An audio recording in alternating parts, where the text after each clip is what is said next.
Buonasera, ben ritrovati a X News Estate. Questa sera abbiamo ospite un sacerdote che forse ha stravolto il modo di comunicare il Vangelo nel Veneto. Un don, potremmo dire, anticonformista che ha scelto anche la strada come occasione per avvicinare i giovani senza aspettare che i giovani vadano da lui in chiesa o in parrocchia. Saluto con piacere Don Marco Pozza. Buonasera, Don Marco, che tra l'altro è anche cappellano del carcere Due Palazzi di Padova. Allora, partiamo dall'inizio, dal 2007, anno in cui, mese più, mese meno, Don Marco Pozza, soprannominato Don Spritz, irrompe nella scena mediatica con questo nome, Don Spritz, perché insomma ha scelto di andare a incontrare i giovani in quelle che sono anche oggi, possiamo dire, le loro chiese. Il giovane che si incontra con altri giovani sulla strada, davanti ai bar, bevendo uno spritz e parlando forse anche di nulla. Don Spritz ha scelto di incontrarli in quel contesto, è vero? È nato lì Don Spritz sostanzialmente. Sì, è nato lì questo appellativo, anche se il mio sacerdozio nasce molto prima, nasce da un sogno che avevo fin da bambino, che era quello di poter dedicare la mia vita a raccontare la bellezza di questo Gesù che ho incontrato. E quando sono diventato prete mi sono accorto che le chiese erano vuote mentre le strade, le piazze erano piene, e quindi, come direbbe mio nonno, ho fatto di necessità virtù, visto che i ragazzi non venivano in chiesa, forse per un debito di riconoscenza, essendo anch'io nato sulla strada, cresciuto nella strada, sono andato io alla ricerca dei ragazzi.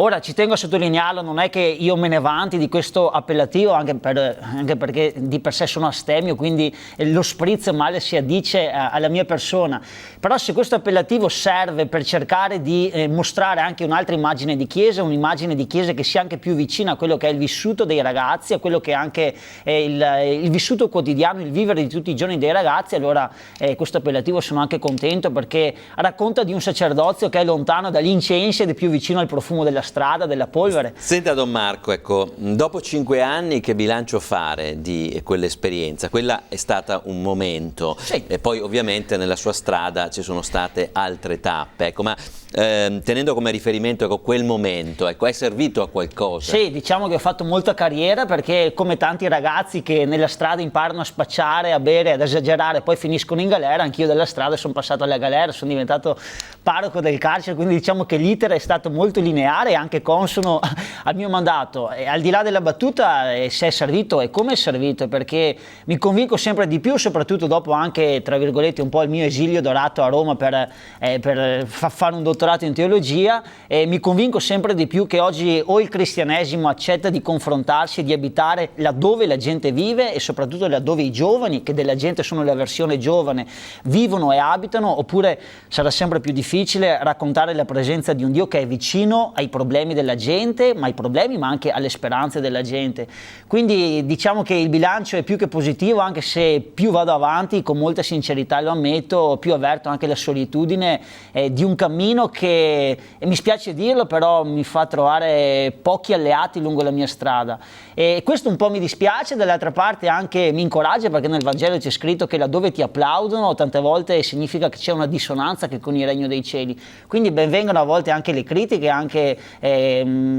magari il non condividere questo tipo di evangelizzazione. Diciamo che non mi sento portatore di nessun carisma spettacolare, semplicemente mi sento interprete di quelle che potrebbe essere un'esigenza mia se fossi oggi un ragazzo, ovvero sia mi piacerebbe incontrare una faccia di chiesa che ha il coraggio anche di imparare dei nuovi linguaggi, ha il coraggio anche di non vergognarsi, di entrare dentro ai posti dove vive la gente per raccontare la bellezza di questo incontro. Don Marco, lei questi incontri li ha fatti prevalentemente nella piazza di Padova, insomma, che è una piazza rinomata soprattutto per questo incontrarsi sulla strada con uno spritz in mano. Ecco, gli approcci che lei ha avuto con questi giovani, come sono stati? Nel senso, sappiamo, insomma, esistono anche i cosiddetti bulli che quando, insomma, vengono avvicinati da persone sconosciute si comportano anche anche in una certa maniera. Ecco, lei ha trovato quella gioventù, invece ha trovato una gioventù disponibile, aperta, che ha capito anche lo sforzo che ha fatto. Diciamo che avevo messo in conto e metto tuttora in conto di dover pagare anche il dazio magari di un'immagine di chiesa che tante volte è lontana dal vissuto di questi ragazzi. Però, se devo essere sincero, non ho trovato una gioventù così spaesata o così stordita come tante volte viene dipinta, ma ho trovato una gioventù, tra virgolette, un po' ai raggi X, cioè con quelli che sono i loro tesori, con quelle che sono le loro croci, con quelli che sono i loro alfabeti, a volte colorati, a volte in bianco e nero, a volte in grigio. E quello che più mi colpisce di questi ragazzi, che magari, e questo lo dico con molta sincerità, magari una volta trovavo nelle piazze, adesso mi trovo dietro alle sbarre perché sono diventati dei miei parrocchiani, è una grande nostalgia che c'è dentro, una nostalgia alla quale uno può darci il nome di Dio, ma una nostalgia che tante volte si trasforma in un grido di aiuto a trovare un senso per il quale investire la loro vita. E più si va avanti e più aumenta anche questo senso di precarietà, questa fatica di trovare un lavoro, una vita all'altezza dei loro sogni, più questi ragazzi qua stanno cercando in maniera, direi, appassionata, quasi come una terra arida, stanno cercando dei leader forti, dei messaggi forti ai quali aggrapparsi per cercare di non soccombere anche alla disperazione. Quindi, se potessi descrivere la giovinezza che incontro, ripeto, prima nella strada, la strada fisica, ma anche la strada virtuale, la strada di internet, e adesso la strada del carcere nella quale il Signore mi chiede di giocare il mio sacerdozio, non tarderei ad usare quella bellissima espressione di Daniel Pennac, questo scrittore francese, il quale, parlando dei giovani, li paragona a delle rondini che sono stordite. Ecco, mi piace questa immagine, perché la rondine tante volte viene associata anche il volo della rondine alla primavera che sta arrivando, stordite, cioè la rondine nel momento in cui sente lo sparo di un fucile, no, che è lì che non sa che cosa fare, è rondine però non sa se saltare, se stare ferma. Quindi un certo spaesamento che mi procura anche sinceramente una certa tenerezza, perché forse io nella vita sono stato fortunato non per miei meriti, ma per aver trovato sempre le persone giuste nel momento giusto, e quindi questa fortuna qua adesso sento il dovere, ecco, anche il bisogno di quei giovani che ha avvicinato, ecco, in percentuale, possiamo dire quanti è riuscito a riportarne all'ovile, nell'ovile della Chiesa, delle mura della Chiesa? Sono sempre stato un prete che non ha mai amato i sondaggi o i numeri, quindi non mi sono neanche mai permesso di vedere di quanti di quelli che incontravo poi venivano in chiesa. Sono convinto di una cosa invece, che come è scritto anche nella Bibbia, a volte, se uno ci crede, basta riportare una pecorella smarrita nella giusta strada per meritarsi il regno dei cieli. Quindi sarebbe la stessa domanda che se qualcuno mi chiedesse: ma dei tuoi 900 detenuti quanti alla fine riescono a redimersi? Io sono del parere che se su 900 anche uno solo provasse la nostalgia di una vita migliore, allora il mio sacerdozio ha avuto senso. Ecco, questi giovani che ha incontrato, poi naturalmente parleremo anche della vita del carcere e anche dei libri che ha scritto, che richieste di aiuto le hanno, se gliele hanno rivolte? Ma diciamo che la richiesta di aiuto è di aiutare a trovare loro dei motivi per cui continuare a sperare. Penso che oggi l'aiuto migliore che noi possiamo dare a questi ragazzi, ma dentro a questi ragazzi mi ci metto anch'io, perché tante volte si è abituati a vedere il volto di un prete, e anche se è giovane, e soprattutto se è giovane, tante volte si dimentica che dietro c'è anche un ragazzo come nel mio caso di 32 anni, che tantissime volte ha bisogno lui stesso di avere qualcuno al quale aggrapparsi, qualche punto di riferimento al quale attaccarsi. Allora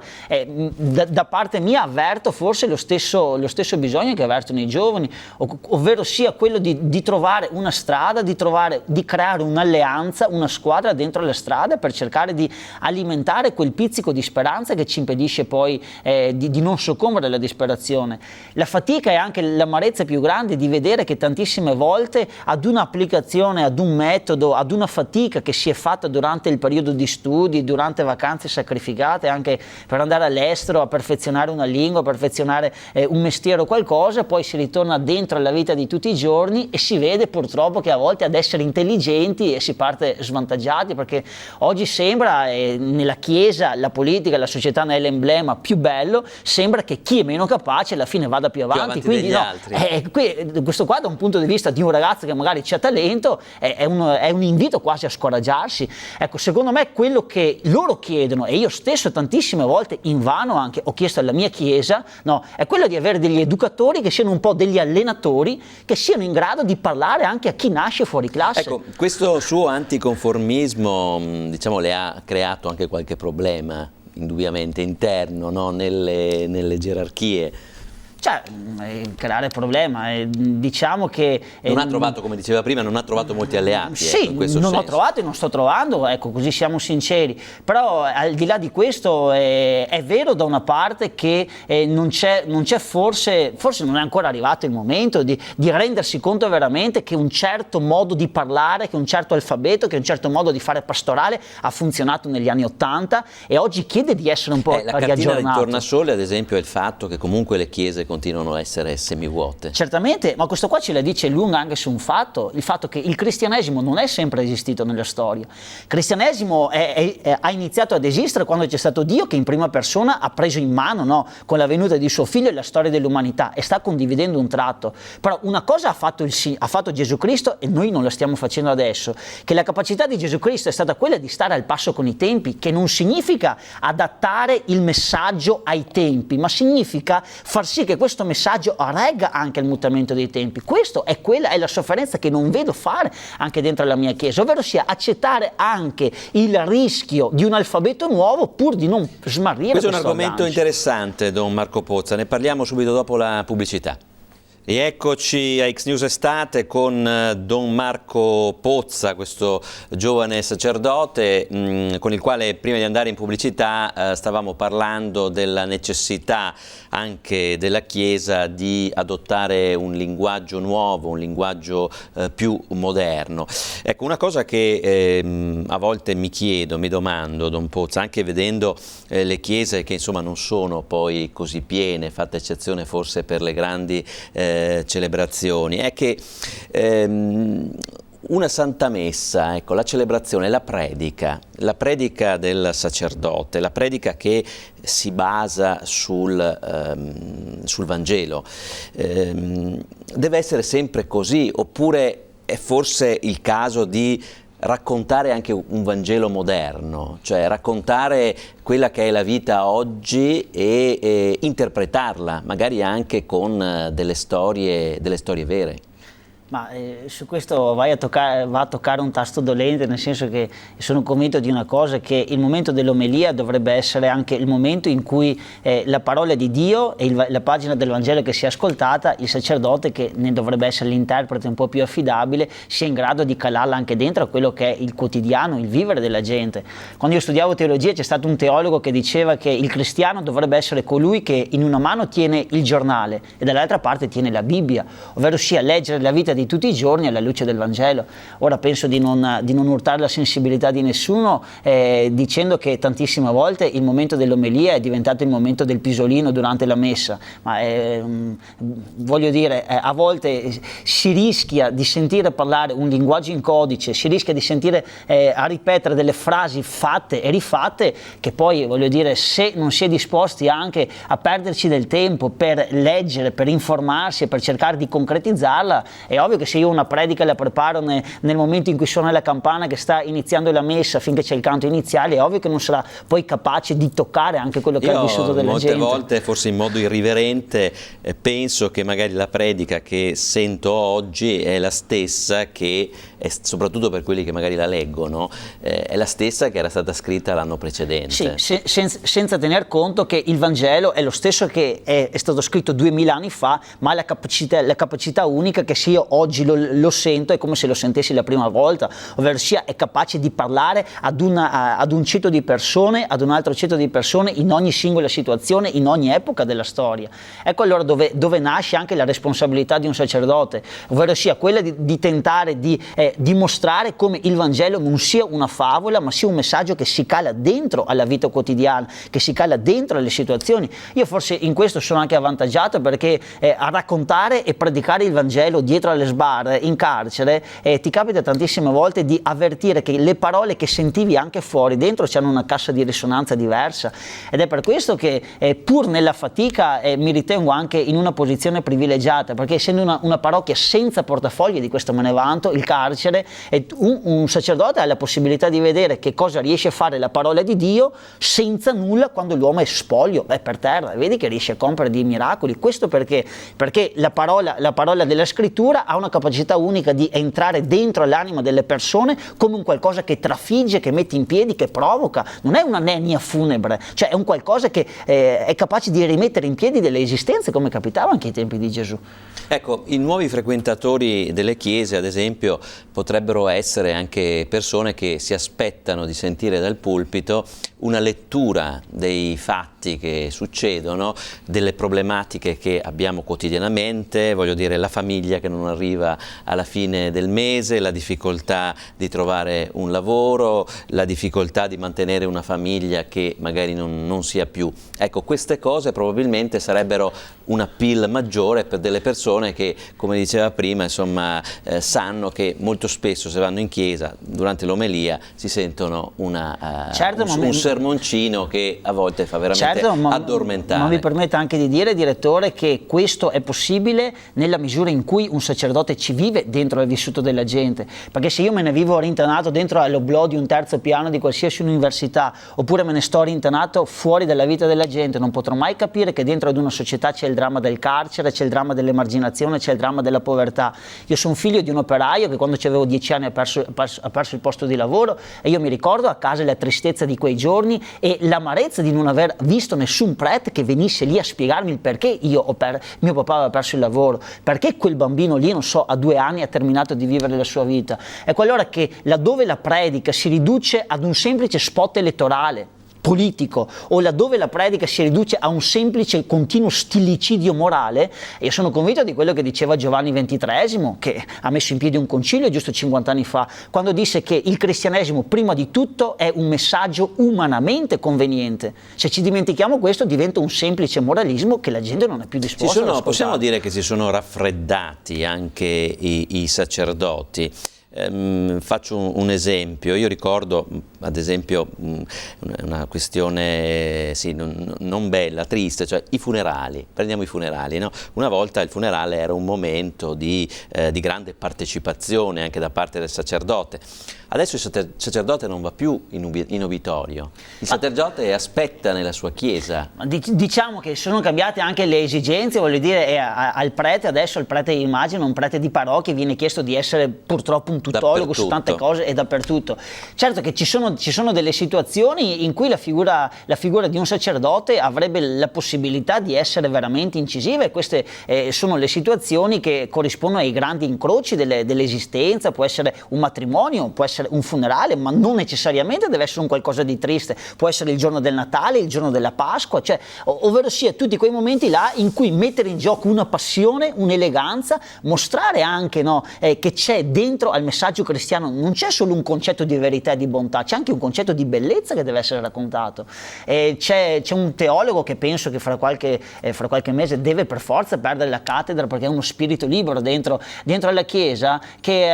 disse una frase bella durante un convegno poco tempo fa, quando disse che la Chiesa, prima di parlare di morale, dovrebbe mostrare un pizzico di quell'amabilità e di quella tenerezza che era tipica, della vita di Gesù Cristo. Allora poi ci crederebbero. Ma dentro queste persone mi ci metto anch'io, ovvero sia prima di tutto noi riusciamo a mostrare con la nostra vita che il cristianesimo ti dà un qualcosa, ti dà uno stile diverso, altrimenti è forte la domanda che ti potrebbero fare gli altri: scusa, ma che convenienza ce ne ho io a far parte di questa Chiesa qua? Certo. Senta, se la Chiesa fosse in questo momento paragonabile al governo, potremmo dire che lei sarebbe forza di opposizione? Ma diciamo che sarei un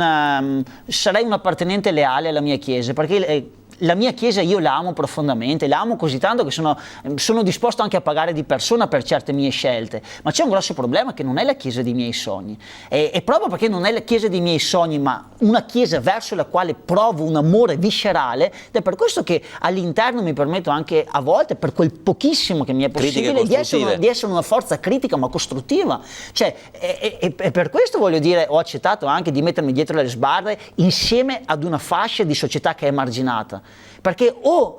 tu respiri anche il clima di queste persone qua, o tu stai dalla loro parte, altrimenti le parole non riescono più a toccare. E in questo senso per me i miei detenuti sono un metro di misura pesantissimo, perché loro in tempo reale avvertono se quello che tu dici è quello che tu sei, e laddove tu non sei quello che dici, loro non si fanno problemi a dirtelo. È per questo che era vero quello che diceva padre Zanotelli, una persona che stimo quando non si mette dentro la politica, no, quando diceva i poveri ci evangelizzeranno. E i poveri non sono solo quelli ai quali mancano dei soldi, sono anche i poveri di sogni, poveri di immaginazione, poveri di speranza. Certo. Senta, Don Marco, lei è cappellano del carcere da un paio d'anni, insomma, da un anno, ecco, un anno, il tempo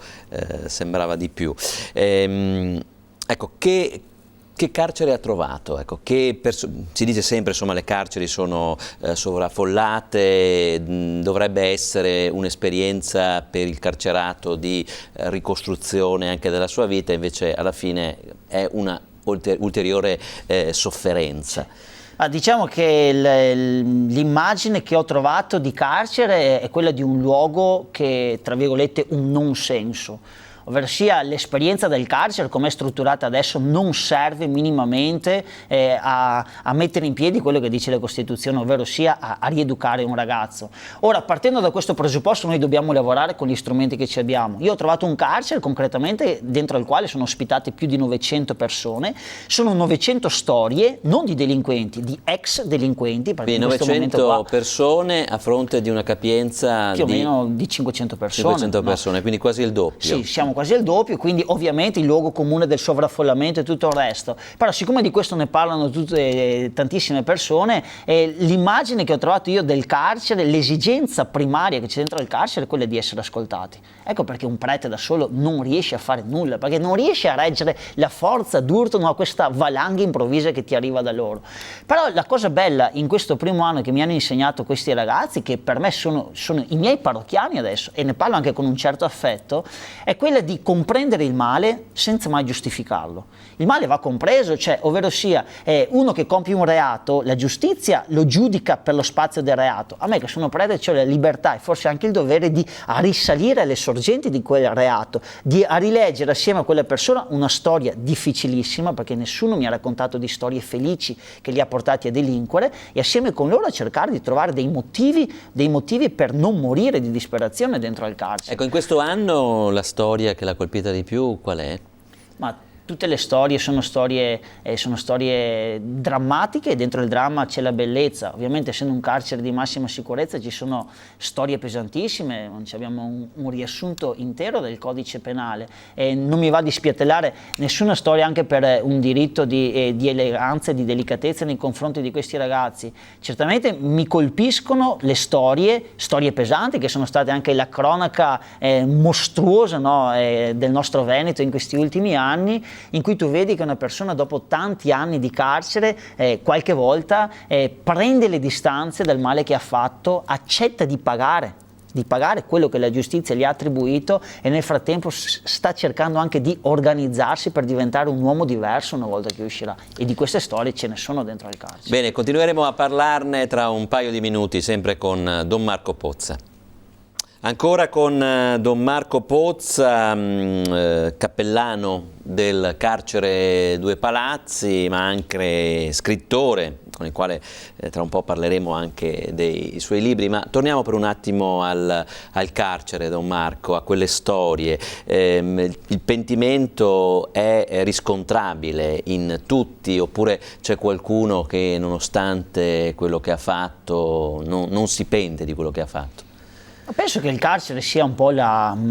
cartina di tornasole della società più in generale. Come nella società c'è gente che si accorge del male che fa e prende le distanze, c'è gente che non si accorge e c'è gente che fa del male uno stile. Il carcere è lo specchio di questo. È la fotografia, lo specchio. Ora, il pentimento sono convinto che riesca a vederlo solo Dio. Quello che noi, e con noi dico la figura di chiesa, tutto quell'esercito di volontari che sono gli angeli silenziosi, no? E dentro alle sezioni, a noi spetta il compito di creare le condizioni, no? Grazie alle quali un detenuto possa anche rileggere la sua storia. Storie di pentimento ce ne sono, ma come dicevamo dicevamo prima, dal mio punto di vista basta anche un ragazzo che si pente su 900 per dire che la nostra presenza dentro non è stata inutile. Ovviamente se ci fossero più condizioni di vivibilità, tutti ce ne guadagnerebbero chi è dentro per viverci, chi è dentro per lavorarci, ma soprattutto ce ne guadagnerebbe anche la società, convinti, e questo mi freme un po' dirlo magari in una regione che è la mia regione, una regione che amo come il Veneto, che prendere la chiave, chiudere la cella e buttarla nel mare non si risolve il problema, perché tu metti dentro un uomo, lo lasci lì 20 anni, esce che è abbruttito ed è ancora più cattivo. Allora se riusciamo a lavorare anche dentro l'animo, ma soprattutto dentro i sogni di questa persona qua, una volta che esce non sarà più. Lei è favorevole alla riforma, insomma, carceraria, queste pene alternative al carcere? Penso che una riforma sia ormai necessaria, perché o il carcere diventa come certi vagoni dei treni regionali qui in Veneto che sono stipati come carri bestiame, ma non ce ne guadagna veramente nessuno, oppure bisogna avere anche il coraggio, come sta tentennando un po' e timidamente facendo anche il ministro della giustizia, di accettare di applicare delle misure alternative per gente che dentro è dentro per dei reati, ma che sono reati anche di misura minore. Quindi quello che era stato proposto qualche tempo fa, di svuotare un po' le carceri, di mandare questi ragazzi a ricostruire queste zone terremotate o a fare del bene, non significa usare questi ragazzi, ma significa venire incontro anche a quella che è una loro esigenza, perché sono loro primi che, sentendosi valorizzati, si sentono ancora utili nei confronti di una società che sanno loro per primi di aver tradito, e che una volta che metteranno il piede per andare fuori, loro stessi proveranno non solo magari un pizzico di vergogna, ma anche un pizzico di trepidazione, perché non sapranno come la società, sarà disposta a riaccoglierli. Quindi cercare anche una riconciliazione nel mentre un detenuto svolge il suo periodo di detenzione, penso che potrebbe essere una scommessa che si vincerà, e dispiace perché si arriverà, ma si arriverà per necessità. Come diciamo prima, non tutte le forze politiche sono d'accordo su non tutte questo. sono d'accordo, perché sai, il carcere è un po' un paese dove abitano gli uomini ombra, in cui uno è convinto che basta che in una città ci sia un carcere per metterci sicurezza, ma ricordiamoci che dentro lì ci sono 900 uomini che sono delle forze che, oltre che a non essere usate, sono delle forze che si aggregano tra di loro, diventano una bomba dentro ad una città. Quindi se non altro, tiriamoci via l'illusione che un carcere in una città garantisca la sicurezza, perché basta vederlo anche a Padova qualche tempo fa, ma un po' in tantissime città ormai la gente si fa giustizia da solo, non ci crede nemmeno più nella funzione della sicurezza del carcere. Questo pesa di più in una regione, in uno stato come l'Italia, che ha fatto della sicurezza a volte la bandiera per vincere anche le elezioni tante volte, e poi vediamo che però a livello di sicurezza non... Senta, suicidi in carcere sono un fenomeno che continua ad esserci. L'altro giorno, adesso mi sfugge un po' il numero, ma c'era quando Pannella ha indetto questo sciopero che i miei ragazzi stanno facendo anche in carcere, c'erano dei numeri fuori. Certo che esistono i suicidi in carcere, io per fortuna non sono stato ancora protagonista di qualche scena del genere dentro il mio carcere. Ecco, ma un suicidio in carcere è una sconfitta per chi? Ma innanzitutto è una sconfitta per la società.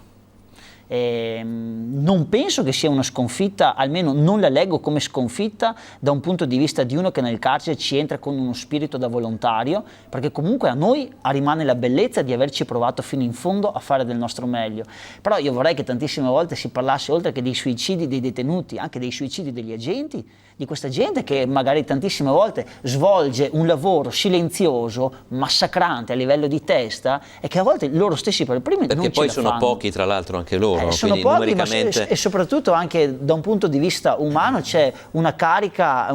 mentale, soprattutto laddove dove ci sono degli agenti, e sono tantissimi, che ci mettono passione nel fare il loro lavoro, che diventano tra virgolette degli animatori quasi, dentro alle carceri, che non si limitano a svolgere un compito di sicurezza, ma che cercano anche di contribuire a creare delle situazioni. Ecco, prendersi cura a volte diventa un peso, diventa quasi un vestito che poi non sei capace di tirarti giù quando esci dal carcere, ma te lo porti sempre con te. Ecco, allora che i suicidi sono un po' da ambedue le parti, e questo ci dice che l'ambiente del carcere non è un ambiente umanamente vivibile. Certo. Senta, stavamo parlando prima anche della politica veneta, ecco, il rapporto della politica veneta e delle istituzioni con la struttura, con il carcere, si vedono, a parte i radicali, insomma, che sono abbastanza abitudinari nel rapporto con le carceri? Ma non spetta a me dire se si vedono politici a destra o a sinistra, ci sono delle occasioni, un po' come in tutte le situazioni in cui... mostra, quelle in cui uno si fa vedere, perché sto scoprendo che ci sono dei politici che veramente nell'anonimato ci entrano e si danno da fare. Poi sai, il carcere, anche essendo uno in una città, è una bella passerella, e quindi, ma non solo politici, cioè il carcere diventa anche un modo a volte per cercare di portare alla ribalta delle storie. Mi piace pensare che c'è gente, ci sono anche sportivi, c'è gente anche che magari fuori ha un nome e che ci entra dentro nel più perfetto nascondimento. Io sono convinto che sono quelle le presenze che i ragazzi apprezzano di più, perché in quell'istante non si sentono usati, ma si sentono quasi voluti bene da queste persone. Ecco, lei sarebbe favorevole ai rapporti affettivi all'interno del carcere, cioè consentire alle persone che hanno dei familiari di poter trascorrere con loro qualche... Guardi direttore, io penso che, come diceva Maurice Bignami, un ex terrorista qualche tempo fa su Rai 2, io non auguro il carcere a nessuno, però consiglierei a tutti di fare 2 o 3 mesi dentro ad un carcere. Questo per dire che cosa? Per dire che uno che ci vive dentro al carcere capisce che il problema dell'affettività è un problema che non va sottovalutato, perché ad un ragazzo che ci entra a 20 anni e si pesca un ergastolo, cioè un fine pena mai, un ragazzo di 20 anni è un mondo di affettività, è un mondo di sentimenti, è un mondo di sensazioni.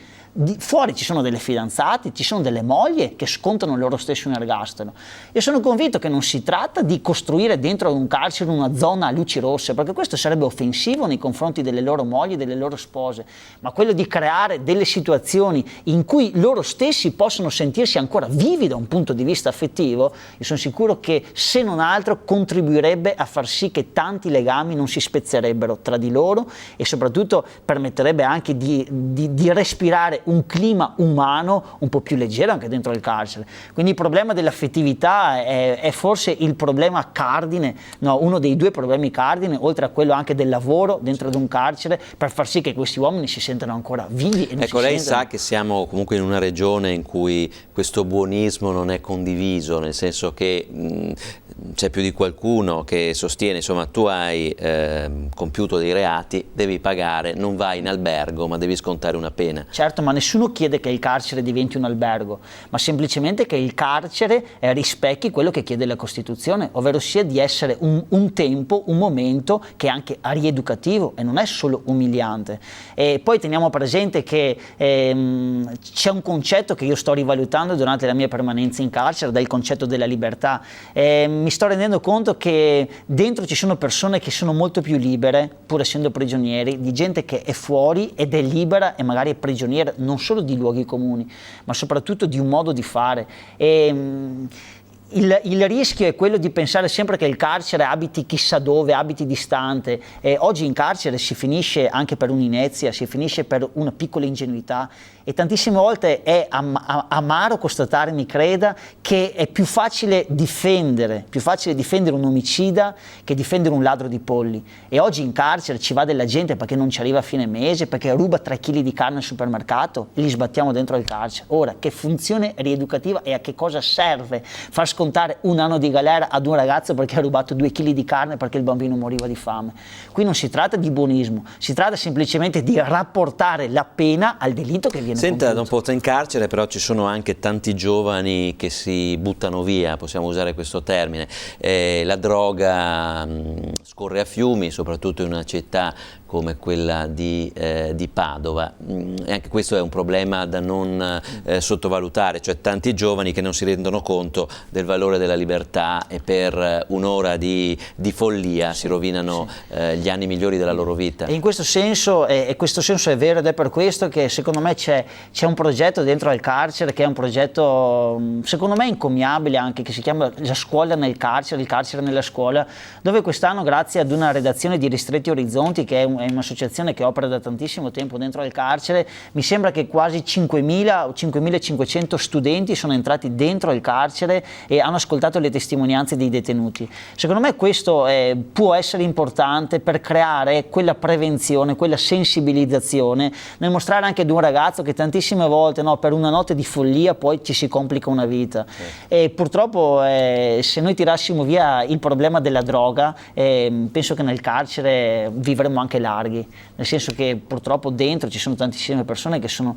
legate a questo fattore qua, e persone che si buttano via fuori, ma la mia amarezza a volte è le persone che si lasciano andare dentro, ed è molto semplice, perché se dentro non riusciamo a trovare un posto di lavoro, un qualcosa che li tenga impegnati, lei sa che cosa significa non fare nulla per 24 ore, certo riposarsi, ma queste 24 ore per un mese, un giorno, un anno, 15 anni, si spegne un uomo. Certo. Allora mi fermo ancora per un paio di minuti di pubblicità, poi Don Pozza parleremo anche dei suoi libri, a cominciare dall'ultimo libro Contropiede, e poi magari anche dei libri che ha intenzione di scrivere, magari uno sul carcere. A tra poco. Rieccoci con Don Marco Pozza per l'ultima parte di X News Estate. Dicevamo, parliamo anche dei suoi libri, un sacerdote scrittore. L'ultimo libro è Contropiede, dove lei scrive che la vittoria è impossibile solo per chi non crede nei propri sogni. Sì, ma è una passione che avevo fin da bambino, quella di scrivere. Forse ho questo talento che il Signore mi ha dato e che cerco un po' di mettere in atto, per un semplice motivo anche, perché attraverso poi questi libri che arrivano nelle mani dei ragazzi, questo mi ha permesso quest'anno all'infuori di Padova, perché misteriosamente non si riesce a penetrare nella propria città, di incontrare 30-35 mila persone, la maggior parte ragazzi, in giro per l'Italia, e quindi la scrittura per me diventa attualmente quel pulpito che non ho concretamente, perché non c'è una parrocchia, non c'è una chiesa nella quale predicare, e che mi permette però la cosa più bella di entrare laddove i giovani ci sono, di entrare nei palazzetti dello sport, di entrare dentro le scuole, e di accettare anche le loro sfide, no, e dimostrare che si può parlare di Dio anche con un linguaggio diverso, ma soprattutto attraverso questi romanzi qua, di saper leggere anche come loro parlano di Dio, che tante volte è un modo creativo, perché loro non ne parlano, e questo non parlarne è il loro modo quasi per dirti che hanno bisogno di sentire anche parlare queste cose. Con questo romanzo Contropiede prende un po' l'immagine dello sport, una palestra alla quale io ci credo tantissimo, perché sono cresciuto dentro lo sport, e che mostra come anche lo sport e la pratica sportiva possa diventare un canale di sensibilizzazione. Questa è la storia di un ex meccanico, no, che riesce nel suo sogno di poter partecipare a questa maratona, di far partecipare questo gruppo di writers romani che sfidavano la legge, di cercare di dimostrare come dove non riesce ad arrivarci la legalità ci arriva il buon cuore di chi veramente ai giovani non a parole dice di crederci, ma ci scommette veramente, mettendosi in gioco del proprio. Ma questo ho usato l'escamotage dello sport, come nell'altro romanzo avevo usato l'escamotage della vita di strada, poi per cercare di riflettere sul grande tema dell'educazione. In questo sono fortunato, perché poi amici dello sport, come per esempio Alec Schwarzer, ma anche come il nostro Filippo Pozzato, che per me è un po' come un fratello più piccolo che ho, mi danno la possibilità anche di portare alla luce l'altra faccia dello sport, quello che i giornali tante volte non raccontano, ma anche delle grandi imprese nascoste che partono dal cuore delle persone. Ecco, tante volte mi dispiace vedere che dello sport si racconta solo il lato negativo, perché, o quello miliardario, perché tante volte ci sono delle analogie tra quello che potrebbe essere un prete, un educatore o un allenatore, no? Ovvero tutti e tre o ci credi veramente o metti in gioco un qualcosa, oppure veramente diventa difficile oggi allenare, educare, ma soprattutto cercare di accendere anche queste esistenze giovani. Ecco quindi che la scrittura diventa questo mio escamotage al quale mi aggrappo, non solo per girare l'Italia, ma per dare voce all'altra faccia dell'Italia, quella che poche persone hanno il coraggio anche di raccontare. Ecco, la sconfitta è l'arma segreta dei vincitori, scriveva invece nell'altro libro la penultima lucertola a destra. Ci sono state sconfitte anche nella sua strada, nel suo percorso? Sì, nel senso che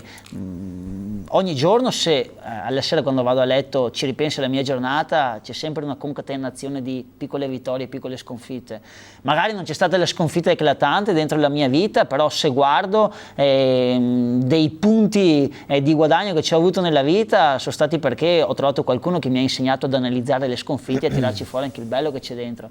Questa frase oggi me la raccontano i miei ragazzi dietro le sbarre quando ti dicono che, e questo sembra un paradosso, no? È stato grazie a quel delitto, grazie a quel gesto efferato tante volte, che hanno scoperto per esempio quanto è bella la vita, che hanno scoperto il valore di qualcosa che prima non ci pensavano. Quindi essere sconfitti per loro è diventato quasi il punto d'appoggio per diventare degli uomini migliori. Non dimenticherò mai quest'anno l'esordio del tema di maturità di un ergastolano, un ragazzo che a 19 anni ha preso l'ergastolo, e quest'anno c'era una frase di un filosofo da commentare quando diceva: avevo 20 anni e non permetterò a nessuno di dire che questa è l'età più bella della mia vita. Il tema di un ergastolano quest'anno, la maturità, è iniziato così: avevo 20 anni e ho preso un ergastolo, permetterò a tutti di dire che quel giorno ho cominciato ad amare la vita. Sembra un paradosso, eppure, come diceva Sant'Agostino, felice la colpa che mi ha fatto conoscere una così grande redenzione. Senta Don Marco, la vita del cappellano in carcere com'è? Cioè, che cosa si fa? È di una monotonia bellissima, nel senso che dal lunedì al venerdì non devo fare altro che star seduto e ascoltare questi ragazzi che mi parlano, che tante volte sono come degli schiacciasassi, poverini, che ti chiedono, quando scoprono che il prete non può dare nulla o poco nulla, allora cominciano a raccontarti la loro vita. Ed è per questo che forse a me diventa anche facile scrivere, perché il carcere, oltre ad essere un'università della delinquenza, è un'università anche della creatività. E mi sto accorgendo in questa mia permanenza in carcere che a volte per fare dei lunghi viaggi non occorre prendere l'aereo, basta stare anche dentro all'angustia di una cella, accendere l'immaginazione e questi ti partono e costruiscono dei sogni, una capacità immaginativa grande. Poi sabato e la domenica celebro assieme con loro l'Eucaristia, quindi una monotonia, perché si fanno sempre le solite cose, che però diventa di una ricchezza unica, perché nessun ragazzo è uguale ad un altro ragazzo. Sta pensando di scrivere un libro sul carcere? Sull'esperienza? Se ci avessi 30-35 ore al giorno ne avrei tanti da scrivere, però certamente... Ma visto che le viene facile, potrebbe essere un racconto... Magari ci riuscissi, vorrebbe dire a riuscire a portare alla luce anche il vissuto concreto di questi ragazzi qua. E se la scrittura significa un dare voce alle loro sofferenze, ai loro sogni, allora speriamo che arrivi presto, magari scritto a più mani assieme con loro. Senta Don Pozza, di cosa ha bisogno la Chiesa in questo momento? Che silenzio. Di Dio, sì, di Dio, e non mi vergogno che io ogni sera prego per il Papa, una persona che quando penso che sono stanco alla sera penso che non me ne vada, perché c'è lui e perché poi c'è un vescovo, Monsignor Bregantini di Campobasso, e poi perché c'è un prete, Don Fortunato Di Noto, che da più di 20 anni lotta silenzioso e da solo contro la pedofilia. Per queste tre persone questa sera ho scelto di rimanerci anche questa sera dentro la Chiesa, e prego per questo Papa, ma soprattutto prego perché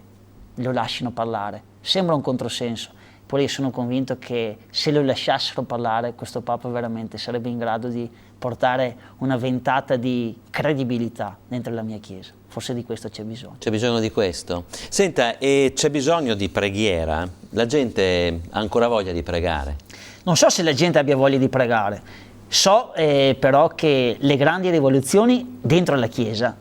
le hanno fatto quelle persone che prima di camminare, prima di stare in piedi, sono state in ginocchio.